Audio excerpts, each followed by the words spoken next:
This is probably one of the hardest things about social media that you will run into, if you want to be real. Growing on social media is something that you cannot control, okay? I know a lot of people on social media want to sell you a story. They want to tell you if you specifically do this and you say this and you whatever this, you're going to gain 10,000, 2,000, 2 million, whatever subscribers. And that is not the case. What's up, besties? It's your girl, Courtney Lay, and welcome back to the channel. So as y'all can see by the title of the video, we are going to be discussing finding your lane on social media and how to grow within your lane. I'm so excited to do this video because it's the end of 2023. This is grind time. If you didn't grind at all, or you slacked off grinding in 2023, this is the time for you to pick it back up, okay, and to get back on it. But make sure you grab your drinks, grab your snacks, and let's get into how to find your lane and how to grow on social media, because that's literally all we want, right? It's to grow. So finding your lane on social media, which is more so referred to as your niche on social media. I hated the concept of a niche when I first got on social media. I was like, niche? Are you trying to put me into a box? Like, you're telling me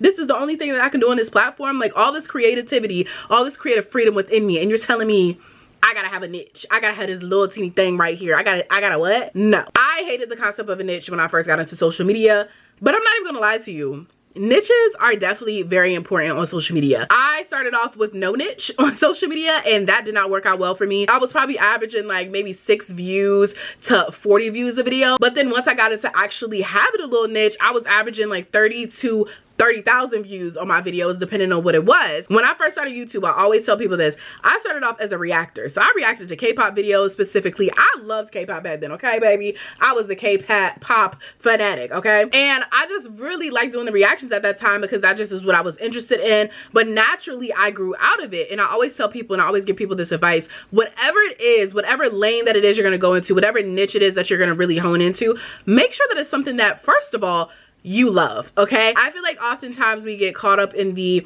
monetary aspect. We get caught up in the marketing aspect of social media, and we forget that doing this is supposed to be fun, okay? You're supposed to have a good time making content. You're supposed to have a good time making videos. You're supposed to have fun doing this. This should be something that you genuinely enjoy. I always tell people, when you first start off with creating videos, and honestly, even before creating videos, trying to figure out who the heck you are, who are you, what is it that you love to do? And also, the most important question, can you see yourself doing this down the road? Can you see yourself doing this 2 years from now, 3 years from now, 4 years from now, 5 years from now? Is this something that you genuinely can sustain, or is this something that is temporary? Reason I say this is because when I had did my reaction channel, after a while, I grew out of it. After 2, 3, 4 years of doing it, I was like, honestly, this is cool, but I'm not as interested as I was anymore. I really want to move on more so to lifestyle content and just really share who I am as a person.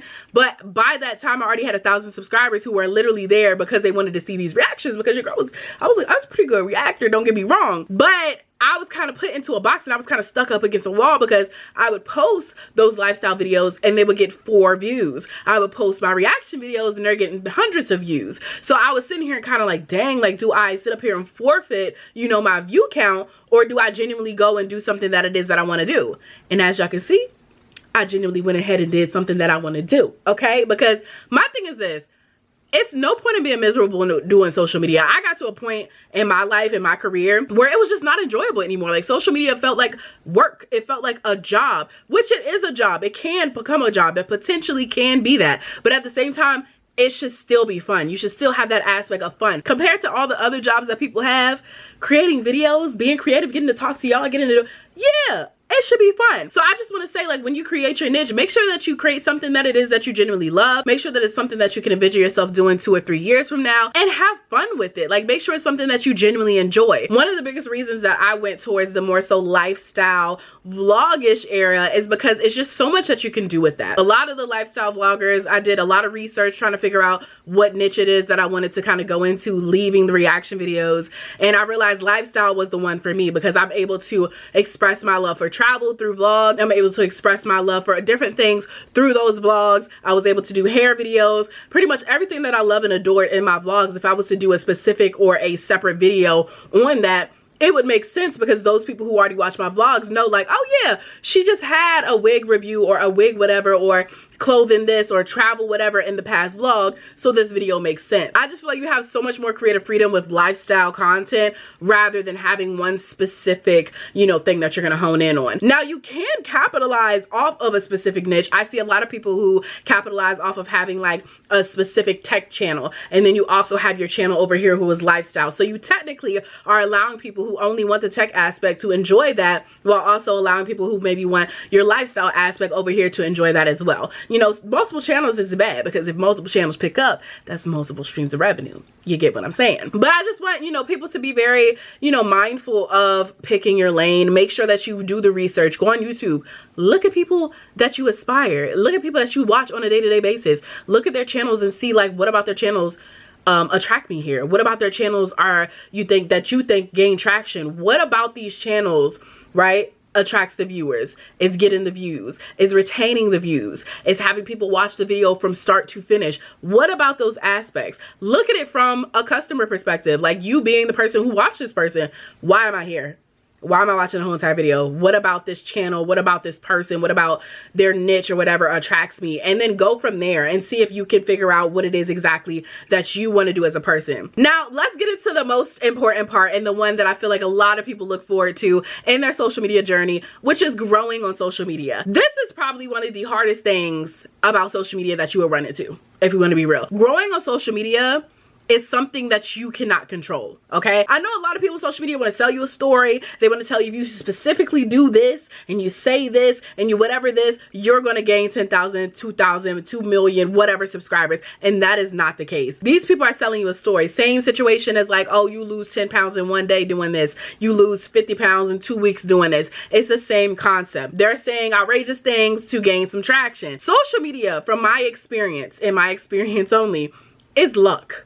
Okay, I'm not going to say that posting and being consistent is not important, because that and luck kind of go hand in hand, but it is pure luck. One of the examples that I always use is I went viral on one of my videos on TikTok once upon a time. It's not up there anymore. And it was one of those videos I was not trying to go viral over. It had nothing to do with my page, nothing to do about what I normally talk about. It was literally just a random video I decided to post that morning, and it almost got 1 million views. And I was like, so y'all gonna make this go viral, but then the stuff I actually post?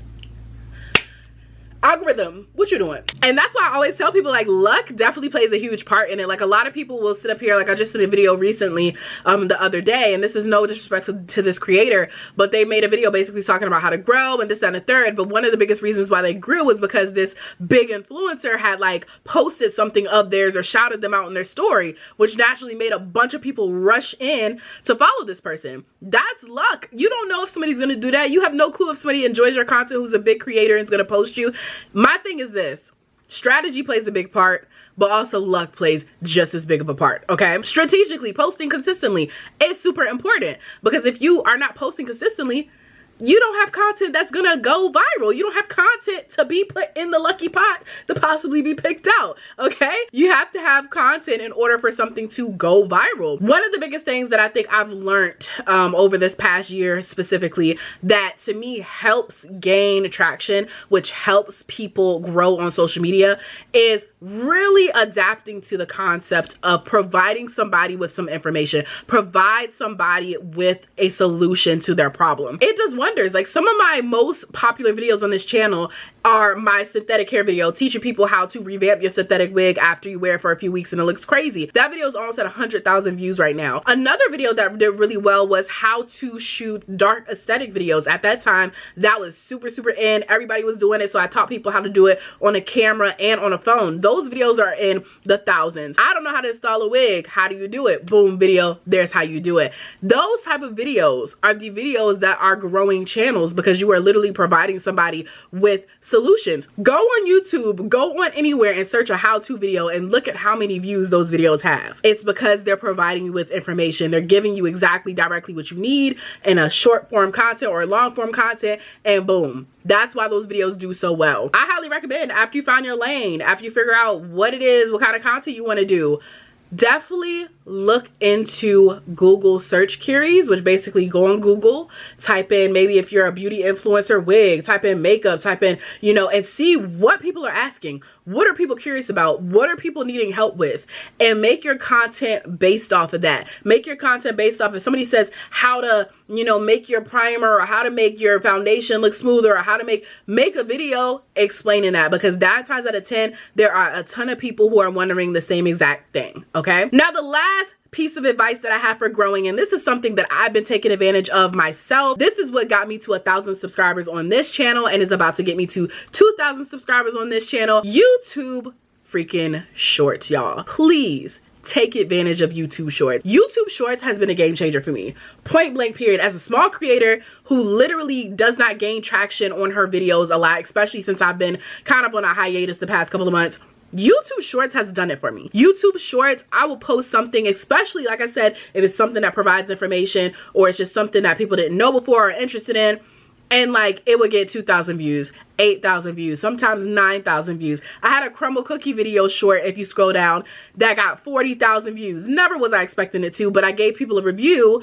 who might have been curious about crumble, and now they're gonna get some crumble. I feel like we're in an era right now where people enjoy short form content, and so naturally on YouTube the best thing for you to do is to create short form and long form content. Make that content that's your short form content, those YouTube shorts, based off of your videos that are long term. Take little chunks and pieces out of those videos and turn it into, like, you know, a 16:9 and post it on your YouTube short. It's naturally going to make people more curious to go on your channel. They might look at that video, like that video, then they'll start looking at your other videos, and boom, you may have another subscriber. I'm telling you right now, YouTube shorts is what got me to the subscriber count that I am right now. If I didn't post YouTube shorts, if I didn't utilize YouTube shorts, I would still probably be at that 900 subscriber mark, if not that really early 1,000 subscriber mark. I'm telling y'all right now, the traction that you gain from it. You're able to use trending sounds, okay? Even if you want a different sound for your video and you don't want that trending sound, you can still put that trending sound there, turn it down low just like you do on TikTok, and still gain traction that way. And to me, the traction you gain on YouTube shorts is 10 times more traction than you gain with Instagram and with TikTok. I have had videos on TikTok shorts go like this overnight where I have 2K views. Never would that happen to me on Instagram, or would that happen to me on TikTok. Utilize YouTube shorts, okay? Utilize it. Invest in some equipment. Invest in like a little, I have this, and I'm gonna show y'all actually since we're here. I am always an advocate of, you don't need to have a camera. You don't need to have fancy equipment in order for you to be a YouTuber. I gained my first 1,000 subscribers on my reaction channel on an iPhone X. Okay, and I edited those videos on my iPhone or iMovie. Okay, you don't need fancy equipment, but what I recommend to do, and I'll have my Amazon storefront link down below, because all of this stuff, literally I get all my equipment off Amazon, y'all. Nothing super fancy, Amazon. Is invest, if you're somebody using your phone, invest in a good tripod. This tripod right here, I'm absolutely freaking obsessed with. I'm just gonna give y'all a quick little rundown. Okay, it's this big. Okay, you got a tote bag, guess what? It can slip right in that tote bag. Boom, you have a tripod on the go for you to be able to create your content, okay? No excuses for creating content. But what I love about it, a little button at the bottom right here. You press that button, it opens up the tripod. Boom, it has the middle support, which I really love. It has a little remote that you can use, and then it has where your iPhone holds. This turns to the side, it turns there, and then look at this.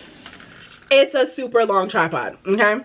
So if you're out and about and you need a tripod to take pictures, take videos, whatever, highly recommend getting this one, y'all. I really love it. But this is a game changer for me. So this little piece right here, which will also be on my storefront, is a piece that has multiple little holes. If this wants to focus. So it has multiple little holes, and it has these 2 little pieces right here where I can sit my phone, as you can see up here, and my camera, so I can record on my phone and my camera at the same time. So I'm able to get that short form content for YouTube, TikTok, Instagram, whatever, and I'm able to get my long-term content at the same time. Because a lot of people are like, well, how in the world am I supposed to take a video that's like this and make it up and down 16:9? Film at the same time. That's the easiest thing that I can say, because if you're not far enough in your video like this, it's not gonna look that good. Like, I'm gonna be real, child. It's not gonna look good because it's gonna be so zoomed into you or so zoomed into whatever it is. It's just not gonna look good. So invest in this and a tripod, and y'all be good to go. Like, that's all you need. Your little phone, a tripod, Maybe if you have a camera. If you don't have a camera and you just are using your phone, then you'll have to do like what I did and film it this way in the video, say the same thing again, and film it the long way, okay?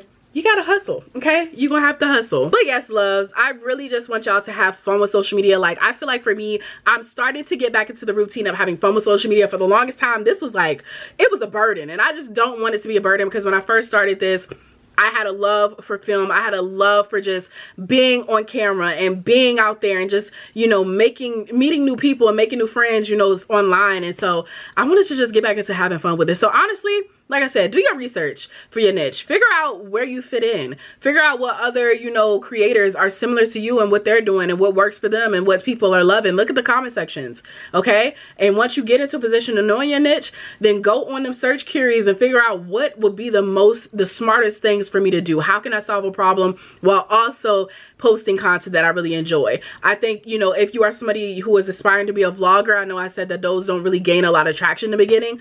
Post both, okay? You see me, I post hair videos that do really well in terms of views, and I post vlogs that don't do really well.